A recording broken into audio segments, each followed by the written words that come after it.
Continuando con la lista de oradores, tiene la palabra el miembro informante de minoría, diputado Jorge Gandini. Gracias, presidente. Antes que nada, quiero agradecerle a mi partido que me haya confiado la tarea de representarlo en la comisión preinvestigadora a la que llegaron las denuncias presentadas por el diputado Pablo Abdala. Lo primero que creo tenemos que hacer es intentar enfocarnos en el debate que nos convoca. Tenemos que analizar si hay mérito suficiente para investigar un proceso sobre el que existen denuncias de diversa naturaleza. No es sobre la pertinencia o no de la regasificadora, es sobre si el proceso tiene irregularidades o ilicitudes aparentes que justifiquen que el Parlamento investigue. Lo segundo, no es una tarea que corresponda a la oposición, es una tarea que corresponde al Parlamento. El sistema democrático republicano reposa en la división de poderes y la función, entre otras, del Parlamento es la de controlar al Poder Ejecutivo. Y esa es una tarea que excede el rol que puede corresponder a un partido vinculado a la oposición o vinculado al gobierno. Es tarea del Parlamento controlar al Poder Ejecutivo. Y la Constitución nos da, entre otras posibilidades de contralor, la de tener y generar comisiones investigadoras. Y de eso se trata este debate. Sobre el punto concreto, el diputado Pablo Abdala presentó ante el Parlamento, como el reglamento lo establece, una denuncia, a nuestro juicio, fundada y debidamente documentada sobre una serie de hechos y circunstancias que han rodeado al proceso de la construcción de una planta regasificadora. La denuncia, que está respaldada, como decíamos, por documentación, es seria. Tiene entidad política, tiene entidad económica, tiene entidad jurídica y legal. Está ajustada al tiempo necesario. Hay que investigar ahora porque ha pasado un tiempo suficiente desde que la planta se comenzó a hacer, pero porque estamos a tiempo también de impedir que sigan ocurriendo hechos que agraven las consecuencias. Por lo tanto, tal cual establece la ley, la denuncia es seria, es pertinente, está ajustada a los tiempos y procede. En nuestro informe pretendemos dejar planteadas preguntas, las preguntas que por supuesto justifican la necesidad de investigar. En primer lugar, se debe investigar porque la señora ministra ingeniera Carolina Cose, que es mujer, nunca ha dado respuestas claras al Parlamento sobre los requerimientos que respecto a este tema se le han hecho. Y esta es la ministra, no el anterior. Ella asume un legado, una herencia, sin haber renunciado a los problemas que le pudo haber traído.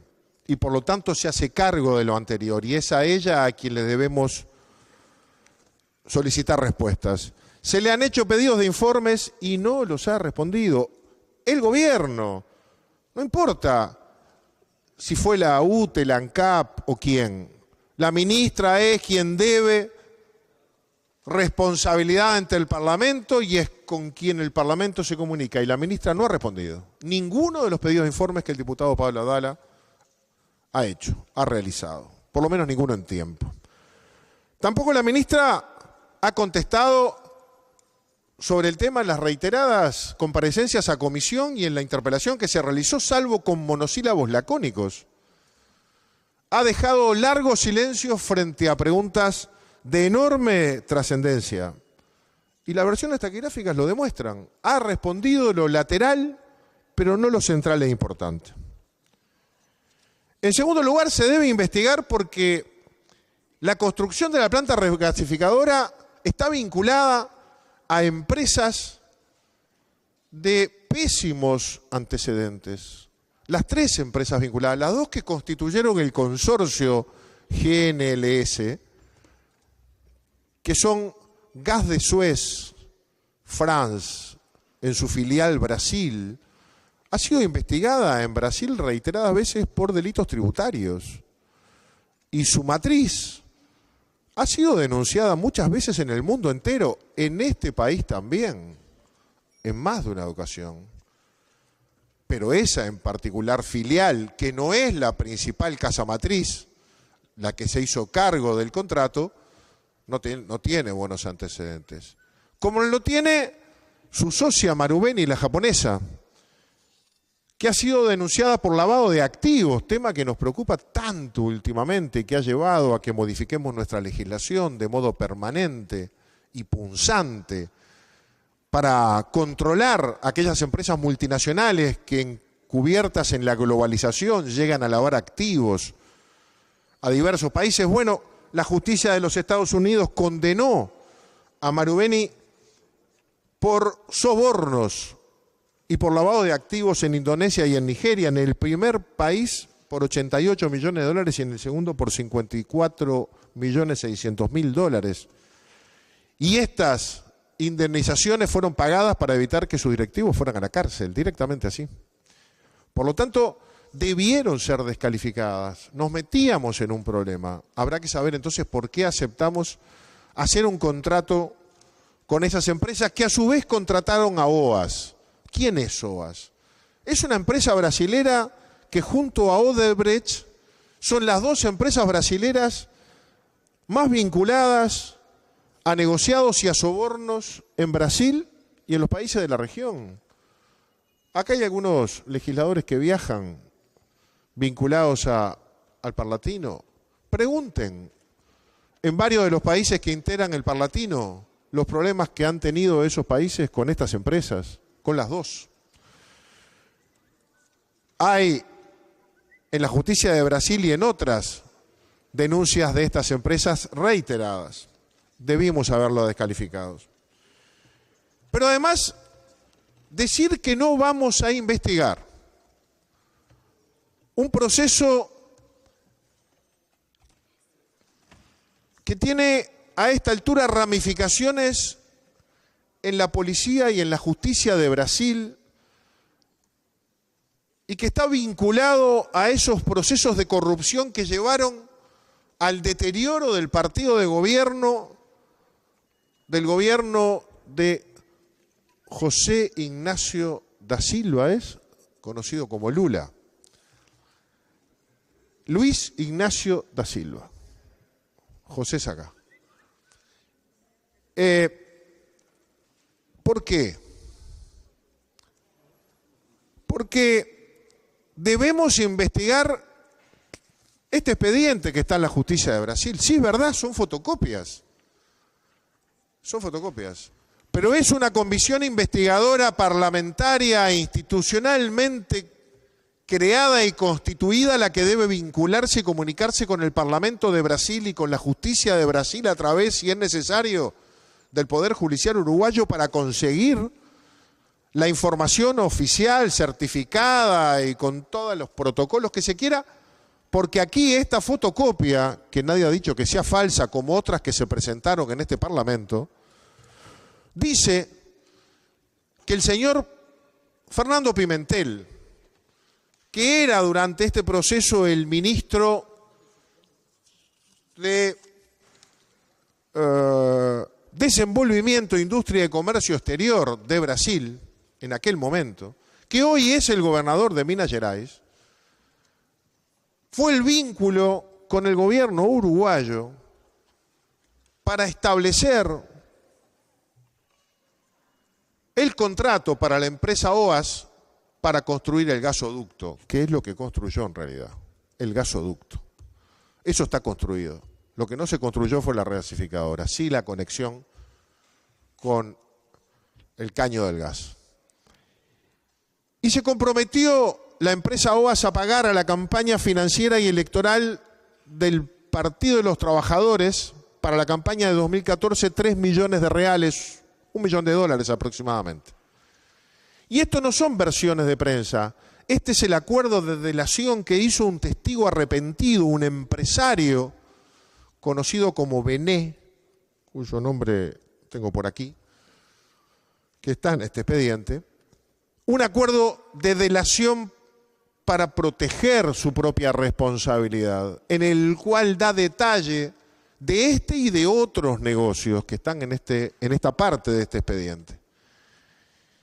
Y dice efectivamente, sí, que tuvo contactos y que arregló que se le diera la obra a OAS con el jefe de la Casa Civil del presidente José Mujica.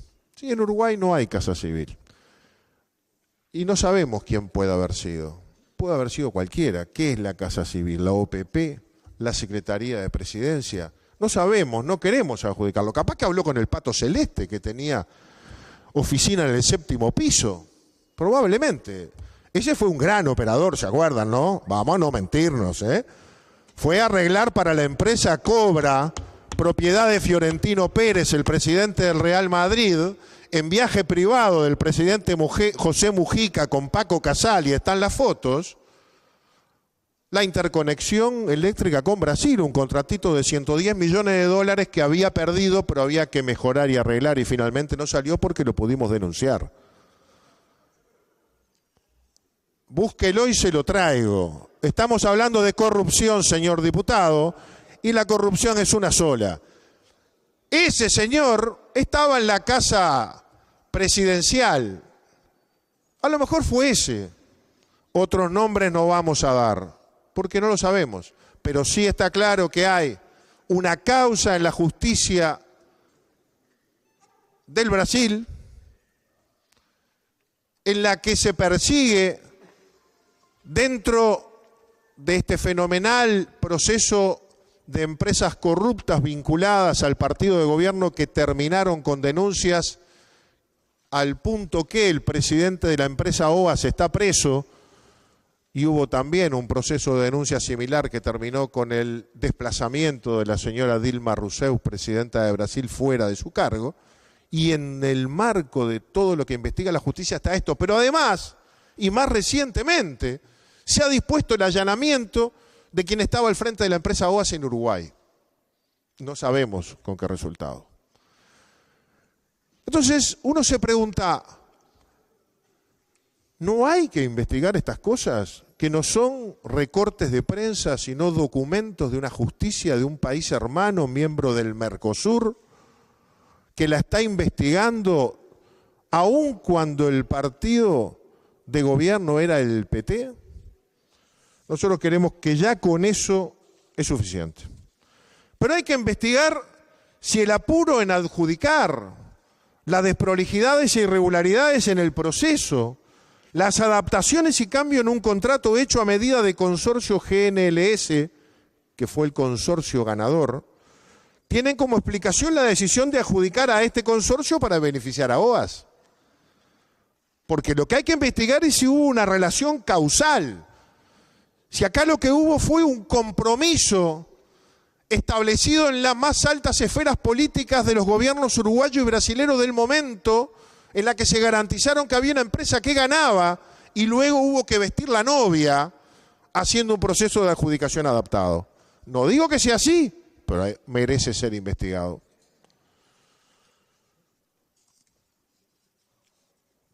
Se debe investigar por qué el país destinó tantos años, recursos económicos y humanos, para diversificar su matriz energética construyendo una planta regasificadora que hoy no tiene, no sabe si la puede tener, no sabe ni siquiera si realmente la quiere tener, no sabe si la necesita y, lo que es peor aún, no sabe si sería viable. Y esto es así. El presidente actual de UTE ha dicho que si Uruguay va a tener una empresa regasificadora sería mejor que fuera más pequeña. Ahora, GNLS, en el marco del contrato que hizo con el Estado uruguayo a través de la empresa privada Gas Sayago, mandó a hacer el barco gasífero más grande del mundo. Es el que está haciendo la empresa MOL, o hizo, no sé si lo terminó.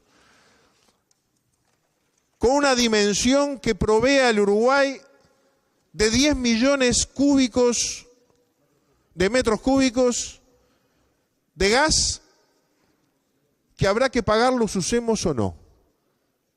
A lo mejor hay una gigantesca chimenea prendida para quemarlo, o a lo mejor no se procesa la gasificación del gas licuado que llega, del gas líquido que llega. Pero hay que pagarlo. Cuando consumimos 200 o 300 mil metros cúbicos por año, eso es lo que consume Uruguay. Podría consumir un poco más si promovemos su utilización, si se expande la red y si UTE se transforma en su principal cliente. Y ese tope optimista sería de 1 millón de metros cúbicos. Lejos de los 10 millones. Podríamos consumir una décima parte. La obra fue concebida como binacional, en acuerdo con el gobierno kirchnerista, que después se retiró. Y el proyecto llamativamente siguió. Nadie sabe bien por qué. Nadie sabe bien por qué se continuó con un proyecto con un tamaño y una dimensión que si luego el gas no tiene utilidad, no hay modo de repagar esa inversión. Se transforma en un costo que agrega al costo de la generación energética que tiene el país. Por lo tanto, Uruguay no sabe si va a tener la obra. La andan ofreciendo. El presidente Mujica, el presidente Vázquez, se reunió hace pocos días con el presidente argentino, Macri. Y el objetivo era hablar de este tema. Y pocos días después se reunía con el PIT-CNT para hablar de este tema. Y terminó hablando de otro, porque se trajo cero novedad. La Argentina está en su propio plan para autoabastecerse en un par de años. La Argentina no puede garantizar la compra a Uruguay del gas excedente, y mucho menos puede negociarlo cuando no hay manera de expresarle cuánto va a costar ese gas. Es imposible hacer un negocio a futuro y mucho menos tener un socio de ese calibre si no sabemos los elementos básicos del contrato. Por lo tanto, Argentina no va a ser socio ni comprador, salvo que puntualmente en algún momento lo necesite. Pero tampoco es explicable haber avanzado con este negocio cuando al mismo tiempo que se llevaba adelante este proyecto, UTE, principal propietario y accionista de Gas Sayago, porque no es cierto que sean 50 y 50, 90% de las acciones corresponden a UTE y solo 10 a ANCAP. Y esto tiene básicamente explicaciones en las condiciones en las que estaba ANCAP en ese momento, que no podía pasar por la puerta de un banco. Pero lo cierto es que UTE es responsable del 90% de la propiedad y por lo tanto de las deudas que se generen. Ahora, mientras UTE avanzaba este proyecto con ANCAP, al mismo tiempo desarrollaba un gran proyecto muy ambicioso de diversificación de la matriz energética a través de la incorporación de otras fuentes. La biomasa, que es una de ellas y que tiene como aporte importante a la red de las plantas de celulosa, a la que podría sumarse una más, pero sobre todo la fenomenal inversión que compromete al ente por muchos años de la energía eólica, sabiendo desde ya que cuando esa inversión estuviera a pleno, estaría dando satisfacción a la demanda. Es más, usted tiene en marcha una central de ciclo combinado que va a sustituir a la vieja Central Valle, que tiene más de 80 años, una central de ciclo combinado que probablemente no haya que prender muchas veces. Es decir, con lo que Uruguay tiene encaminado, con lo que tiene y con lo que tiene encaminado, está en condiciones de exportar energía eléctrica, está en condiciones de ser proveedor de energía eléctrica a la región. No entendemos cómo, mientras ese proyecto se consolidaba con un muy ambicioso e importante plan de inversiones, al mismo tiempo se le daba vida a este otro que no tenía ningún sentido. Eso también hay que investigarlo.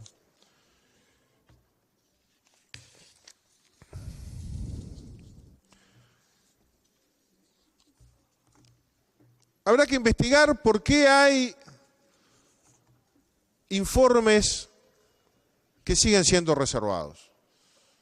Aquí se hablaba que tenemos directores en las empresas públicas.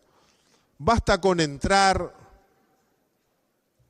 a las páginas de UTE y de ANCAP, particularmente de UTE, buscar las resoluciones que están vinculadas a Gas Sayago y comprobar que esas resoluciones han sido declaradas reservadas. Prácticamente no se puede acceder a ninguna de ellas. Son reservadas. No hay manera de acceder a ellas desde el Parlamento, ni como ciudadano, ni siquiera se ha podido acceder a ellas y está garantizado por el método en que se declaran que se puede acceder a ellas a través de la ley que garantiza la información pública. Por lo tanto, no sabemos. Pero tampoco sabemos cuál fue el contenido del contrato de rescisión. Un día se van estas empresas y pagan sus multas, es verdad. Una le pagó a otra y la otra al Estado. OAS le pagó al consorcio y el consorcio le pagó al Estado. Habrá que saber por qué dispararon y se fueron. Hay una teoría que dice que porque el diseño de ingeniería que hicieron las propias empresas y no el organismo, increíblemente sin aportar ese dato previo a la contratación, el proyecto de ingeniería no estaba bien fundado y salía mucho más caro corregirlo que pagar la multa e irse. Pero nunca lo supimos. Lo cierto es que hay un contrato de rescisión donde las partes se obligan y se reclaman y terminan su vínculo, que sigue siendo secreto, que el Parlamento no lo conoce. Eso merece investigarse. Como merece investigarse el contrato que le permite hoy al Estado haber subrogado a GNLS en el lugar que tenía en la relación contractual con la empresa MOL que construye el barco del gas. Porque Uruguay ocupó ese lugar. GNLS, que contrató y mandó a hacer un barco, seguramente debe haber asumido con el que construyó el barco obligaciones, que si luego las incumple, el que construyó el barco no le va a decir, no pasa nada, no te preocupes, yo lo vendo igual. Deberá hacer cumplir. Ahora, GNLS salió del negocio y Uruguay ocupa ese lugar porque el barco se siguió construyendo y lo que tuvo Uruguay fue una opción, que en algún momento va a contestar si quiere o no el barco. Ese plazo para hacer ejercicio de la opción venció 2 veces y según sabemos vencería a finales de este año. Definitivamente. No pudimos conseguir la información de en qué consiste ese contrato, pero quizás Uruguay tenga responsabilidades si contesta que no. Quizás se ha quedado atado a esa enorme empresa con ese enorme contrato. Lo cierto es que GNLS salió del negocio sin responsabilidades. Se dice que Uruguay ejecutó y quedó con un patrimonio. ¿Cuál es el patrimonio? Unos hierros oxidados, ocultos bajo el agua, útiles exclusivamente para un proyecto que nadie va a tomar como tal y que solo podrían servir si estuvieran bien hechos y el mismo proyecto se fuera a ejecutar. Pero las propias consultoras establecen que no se pueden valorar porque no se sabe si se pueden utilizar. O sea que Uruguay le dio la salida a esa empresa que dejó 65 millones de dólares reales de pérdida al Estado a través de su contratista privada, Gas Sayago.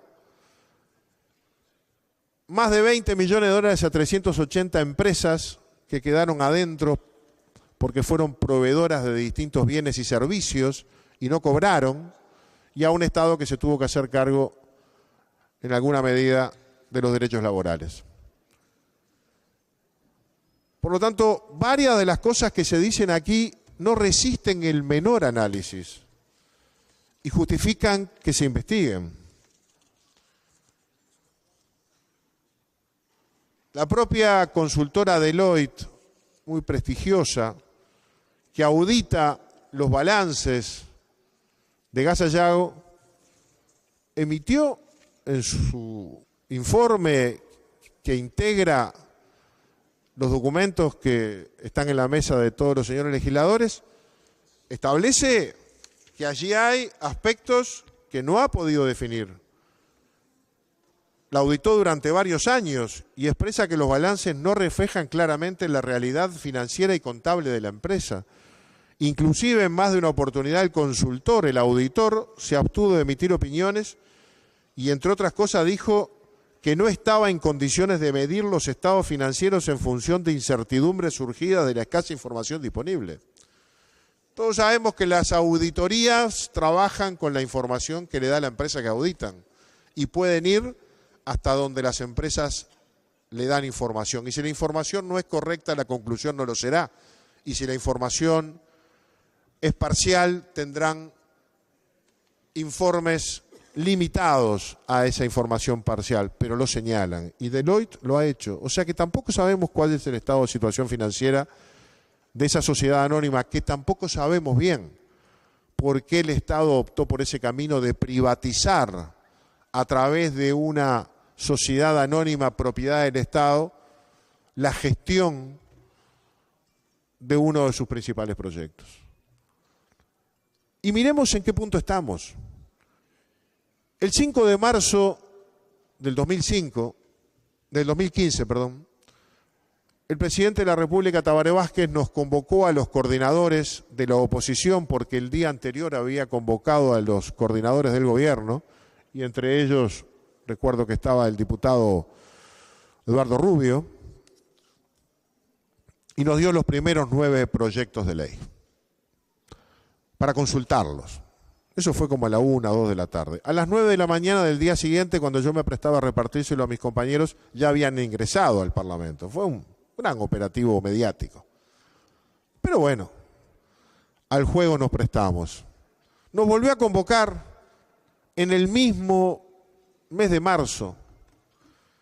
Ya en ese caso, la convocatoria tuvo como expositor al ministro de Economía, donde venía a demostrar que el país tenía un plan de inversiones que iba a generar uno de los aportes importantes al desarrollo económico. Y ese plan de inversiones, ustedes recordarán, eran 12.500 millones de dólares.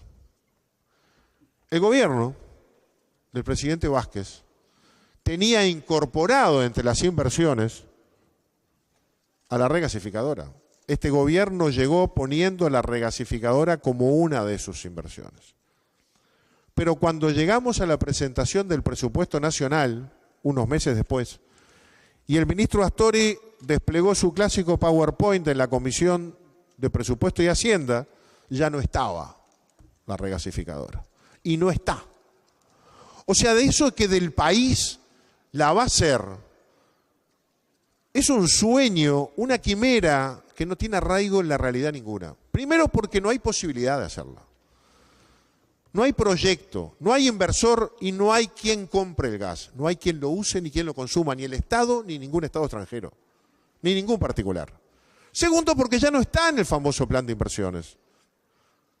Quedó en suspenso, nos lo dijo el propio presidente de la República cuando nos citó para presentarnos el presupuesto unos días antes de que llegara al Parlamento. Y lo recordará el diputado Rubio que estábamos allí. Por lo tanto, a los efectos reales, están tratando de ofrecer en remate un proyecto que se cayó y que nos dejó una cantidad de problemas y consecuencias, pero que además está sospechado de corrupción.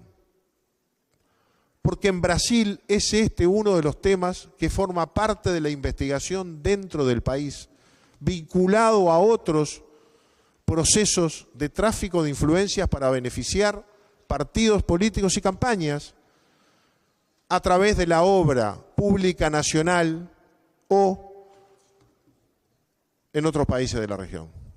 Es también parte de la globalización a la que nos tenemos que acostumbrar. La conexión entre países, la influencia entre países. Y hay que investigarlo porque este señor Pimentel no es un extraño. Ahora es el gobernador de Minas Gerais. Minas Gerais es el segundo estado más rico de Brasil, el segundo más poblado. Y acaba de hacerle un homenaje ahora en abril a Mujica. Le dio una de las condecoraciones más importantes, la medalla de la inconfidencia, que no por ese nombre que acá suena feo, deja de estar vinculado a una de las etapas más importantes de los movimientos y revoluciones populares por la libertad de aquel país. Medalla de la inconfidencia en grado de gran collar de la localidad histórica de Ouro Preto. La mayor condecoración otorgada por Minas Gerais. Y así fue hecho al presidente Mujica, que además de paso aprovechó su vida para participar en actos de homenaje, de respaldo a la presidenta en ese momento todavía, Dilma Rousseff. Y estas cosas hay que investigarlas. Nosotros no tenemos la obligación de sospechar, pero tampoco tenemos el derecho a la inocencia. Nosotros tenemos el deber del celo y la custodia de los valores más importantes, sobre todo cuando se trata de fondos públicos, los que se utilizan y eventualmente se pueden desviar. Y tenemos que ser firmes e intransigentes en todo aquello que se relaciona con el uso indebido del poder que se le da a los gobernantes, que inmediatamente se rodean de tentaciones, o pueden hacerlo, para tomar decisiones que pueden beneficiarlos o beneficiar a terceros. Y limpiar el nombre de gobernantes uruguayos, si es del caso, acusados en la justicia de otros países, o encontrar a cambio, si fuera del caso, responsabilidades administrativas, políticas, civiles y eventualmente penales, es también responsabilidad del Parlamento. Para mandar un mensaje claro a aquellos que se apartan o algún día tuvieron la tentación de apartarse, que acá hay quien controla. Porque nadie está a salvo de que lo pique el bichito de la corrupción. Todos somos honestos mientras no tenemos nada para llevarnos. El asunto es si lo podemos ser el día que tenemos algo por delante a cambio de una decisión que podemos tener. Y ese día sabremos si nos tiembla el pulso o no. ¿Quién ganó? Si nuestro bolsillo o nuestros valores. Nadie, ni partido político, ni sector, ni gobierno, ni persona. Por lo tanto, tienen que funcionar los mecanismos institucionales de contralor y tienen que funcionar los mecanismos políticos de contralor. Dejar investigar, permitir que se investigue un proceso que fue tortuoso y que está repleto de sospechas, es hacerle un aporte a la República, es hacerle un aporte a los mejores valores de la democracia republicana. Por el contrario, impedir que se investigue es errar, es dejar pendiente siempre la pregunta de por qué aquel que no tiene nada que ocultar no deja que lo investiguen. porque investigar es una forma también de limpiar el honor. Y en una comisión investigadora todos tienen derecho a citar y a hacer comparecer para encontrar la verdad, duela a quien le duela. Creo que esa es la tarea esencial o una de ellas de nuestro Parlamento. Por eso le vamos a pedir al cuerpo que acompañe el proyecto que viene en minoría, pero no por esa razón puede serlo en esta Cámara. Vamos a pedir que se constituya una comisión investigadora para que en un plazo de 6 meses podamos develar la verdad, o al menos aquella hasta la que podamos llegar, y saber si en el proceso de la regasificadora hubo irregularidades, hubo ilicitudes, hubo ineptitud, hubo delito, errores, o está todo perfecto. Es una pregunta que nos hacemos y la gente se hace, y hay derecho a saber. Muchas gracias.